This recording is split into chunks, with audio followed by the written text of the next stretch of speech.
Auzubillahiminasyaitonirrajim. Bismillahirrahmanirrahim. Assalamualaikum warahmatullahi wabarakatuh. Teman-teman, pada perkuliahan pertama di semester ganjil ini, kita akan menyampaikan yaitu mata kuliah yang berhubungan dengan analisa laporan keuangan syariah, di mana kita mengenal juga bahwa analisa laporan keuangan syariah ini juga ada pada analisa laporan keuangan konvensional. Jadi pada analisa laporan keuangan ini kita akan menganalisa bagaimana laporan keuangan yang sudah pernah kita pelajari pada semester-semester sebelumnya yang kita peroleh pada pengantar akuntansi, kemudian pada mata kuliah manajemen keuangan.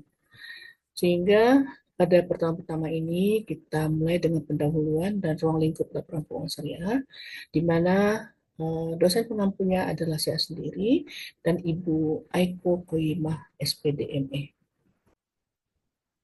Baiklah, karena kita sudah berada pada semester 5 dan semester 7, rasanya tidak perlu disampaikan lagi mengenai kontrak perkuliahan atau kontrak pembelajaran, di mana ini merupakan lanjutan kontinuitas daripada kondisi perkuliahan sebelumnya.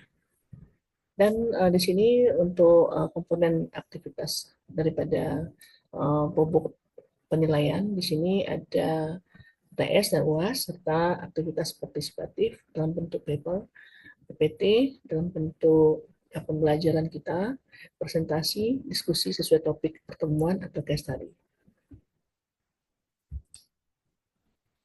Kemudian untuk capaian pembelajarannya yang akan kita sampaikan perihal analisa laporan ini adalah agar mahasiswa mampu menjelaskan konsep dasar dan ruang lingkup laporan keuangan dengan jelas. Nah, untuk pokok materinya, yang pertama mengenai pengertian laporan keuangan, di mana laporan keuangan yang kita kenal sebelumnya ada berapa laporan, yaitu laporan balance sheet atau laporan neraca, laporan income statement atau laporan laba rugi, dan laporan perubahan modal. Kemudian, pada tujuan laporan keuangan syariah, berarti sebelumnya ada laporan keuangan konvensional, di mana laporan keuangan konvensional ini lebih ditekankan secara umum terhadap laporannya, sedangkan untuk laporan keuangan syariah ini lebih berpedoman pada kesyariahan. Sedangkan perbedaan laporan keuangan syariah dengan konvensional nanti akan kita pelajari pada perkuliahan berikutnya. Dan pengguna laporan keuangan ini yaitu internal perusahaan dan eksternal perusahaan yang berhubungan dengan stakeholder yang merasa sangat berpengaruh terhadap perusahaan atau pihak ketiga yang ada hubungannya dengan perusahaan.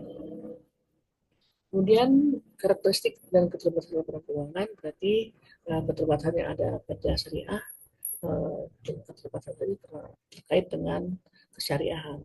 Sedangkan standar dan pedoman laporan syariah nanti akan kita pelajari pada perkuliahan berikutnya. Apa yang dimaksud dengan laporan keuangan? Di sini ada beberapa pengertian yang akan kita sampaikan, yaitu laporan memuat hasil perhitungan dari proses akuntansi. Untuk proses akuntansi yang kita pelajari pada pengantar akuntansi yaitu dimulai pada adanya transaksi, kemudian transaksi kita buat jurnal, kita posting buku besar, kemudian kita pindahkan ke laporan kerja, kemudian baru berakhir pada laporan keuangannya yang kita sampaikan tadi, yang menunjukkan kinerja keuangan suatu perusahaan pada suatu saat tertentu atau merupakan hasil akhir dari proses akuntansi yang menyajikan informasi yang berguna untuk pengambilan keputusan oleh berbagai pihak. Jadi untuk saat tertentu itu maksudnya periode, apakah periodenya itu 1 semester, 1 tahun, atau 1 triwulan, atau 1 catur tergantung daripada perusahaannya itu sendiri. Jadi tidak sama antar perusahaan atau instansi tersebut. Kemudian yang kedua, itu hasil akhir dari kegiatan akuntansi atau siklus akuntansi yang mencerminkan kondisi keuangan dan hasil operasi suatu perusahaan pada saat tertentu atau jangka waktu tertentu. Ini menurut Arif Subiono. Jadi untuk saat tertentu itu ya periodenya tadi yang disampaikan pada step pertama. Kemudian yang ketiga, yaitu suatu informasi yang menggambarkan kondisi suatu perusahaan. di mana informasi tersebut menggambarkan tentang kinerja suatu perusahaan. Di kinerja perusahaan itu tergantung daripada laporan keuangannya itu.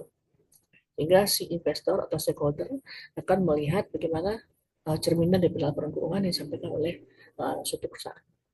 Yang keempat, itu laporan keuangan adalah laporan yang menggambarkan kondisi keuangan dan hasil usaha suatu perusahaan dalam periode waktu tertentu. Ini menurut Kurnia tahun 2024. Kemudian yang kelima, penyajian terstruktur dari posisi keuangan dan kinerja keuangan suatu entitas atau PSAK. Jadi posisi keuangan itu adalah lebih berpatokan pada neraca. Kemudian untuk tujuan laporan keuangan yang kedua yaitu memberikan informasi keuangan yang dapat dipercaya mengenai aktiva dan kewajiban serta modal suatu perusahaan. Jadi kalau kita melihat tadi dari sisi neraca, kita melihat ada dua sisi, yaitu sisi aktiva dan sisi pasiva atau kewajiban. Serta tadi ada beberapa laporan, itu laporan perubahan modal serta modal satu perusahaan. Jadi nanti pada kewajiban itu atau pasiva terdiri atas liability dan equity. Equity adalah modal.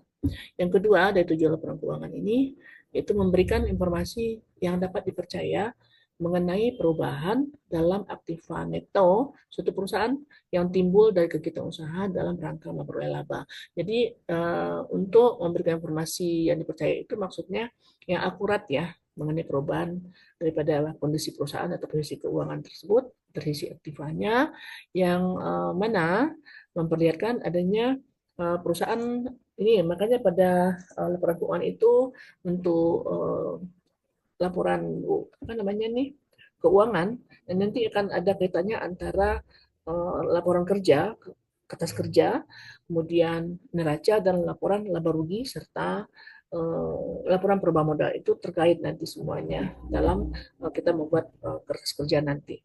Ya, jadi dalam memperoleh laba ini kan kita lihat bisa dalam bentuk laporan laba rugi nanti ya, yaitu pasiva, aktiva, harta.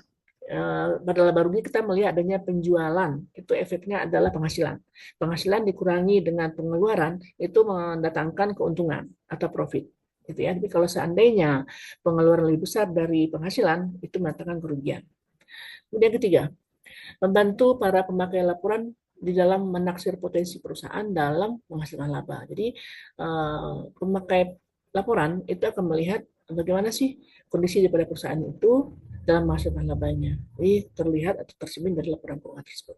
Yang keempat, memberikan informasi penting lainnya mengenai perubahan dalam aktiva dan kewajiban suatu perusahaan, seperti informasi mengenai aktivitas pembiayaan dan investasi. Di aktivitas pembiayaan itu yang disampaikan pada laba rugi tadi, dan juga investasi. Yang kelima, mengungkapkan informasi lain yang relevan untuk kebutuhan pemakai laporan seperti kebijakan akuntansi yang diambil perusahaan. Jadi kebijakan perusahaan akuntansi yang ada di perusahaan tersebut beda-beda ya, tidak sama antara satu perusahaan dengan perusahaan lainnya atau satu instansi dengan instansi lainnya.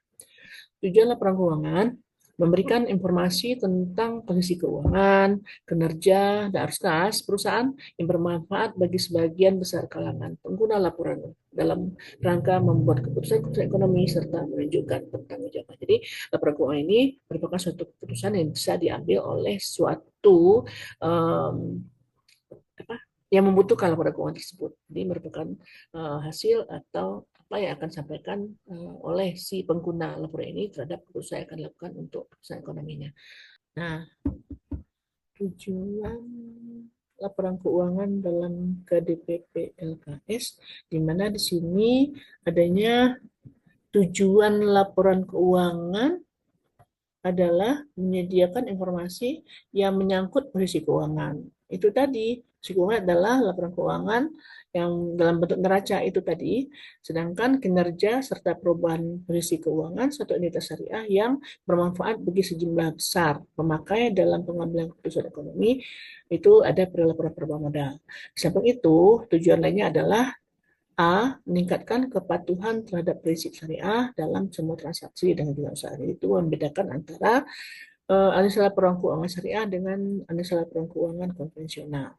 Yang kedua, Atau B, informasi kepatuhan entitas syariah terhadap prinsip syariah, serta informasi aset, kewajiban, pendapatan, dan beban. Jadi Anda khayalkan saja bagaimana laporan keuangan itu. Kalau kita berbicara aset dan kewajiban, berarti kita bicarakan mengenai laporan keuangan neraca. Kalau kita berbicara mengenai pendapatan dan beban, berarti ada pada laporan keuangan laba rugi atau income statement yang tidak sesuai dengan prinsip syariah. Bila ada, dan bagaimana perolehan dan penggunaannya. Oke, yang ketiga atau C, informasi untuk membantu mengetahui atau mengevaluasi pemenuhan tanggung jawab entitas syariah terhadap amanah dalam mengamankan dana. Jadi ini kita lebih cenderung pada amanah. Yang namanya amanah kan tidak boleh dilanggar, gitu ya. Menginvestasikannya pada tingkat keuntungan yang layak. Dan D, informasi mengenai tingkat keuntungan investasi yang diperoleh penanam modal dan pemilik dana syirkah temporer, dan informasi mengenai pemenuhan kewajiban atau obligasi fungsi sosial entitas syariah, termasuk pengelolaan dan penyaluran zakat, infak, sedekah, dan wakaf. Yang ketiga, perbedaan laporan keuangan syariah dengan laporan keuangan konvensional. Kita lihat dari sisi perbedaan landasan, perbedaan tujuan, perbedaan standar pedoman, adanya beberapa perbedaan komponen atau unsur laporan keuangan yang membedakan antara akuntansi laporan keuangan syariah dan laporan keuangan konvensional. Nah, kita lihat di sini yaitu dari sisi aspek landasan filosofisnya untuk laporan keuangan konvensional berbasis ekonomi kapitalis, rasionalitas, profit maksimal. Jadi targetnya adalah profit maksimal. Sedangkan laporan keuangan syariah berbasis pada prinsip syariah, yaitu ya berdasarkan pada keadilan, kejujuran, halal, bebas riba, goro, dan mesir. Itu yang membedakan daripada landasan filosofisnya. Sedangkan dari sisi tujuannya, untuk laporan keuangan konvensional, memberikan informasi keuangan untuk pengambilan keputusan ekonomi untuk memaksimalkan keuntungan. Itu tadi dasarnya daripada konvensional yang berbeda dengan laporan keuangan syariah. Untuk laporan keuangan syariah, yaitu memberikan informasi keuangan yang mencerminkan kepatuhan terhadap syariah dan akuntabilitas terhadap amanah untuk mencapai kemaslahatan dan keberkahan. Sedangkan dari aspek standar atau pedomannya, dari sisi laporan keuangan konvensional, internasional, IFRS, nasional, PSK. Sedangkan untuk laporan keuangan syariah, internasionalnya FAS, IFRS, dan nasionalnya KDPP, LKS, dan PSK syariah. Sekian dan terima kasih. Wassalamualaikum warahmatullahi wabarakatuh.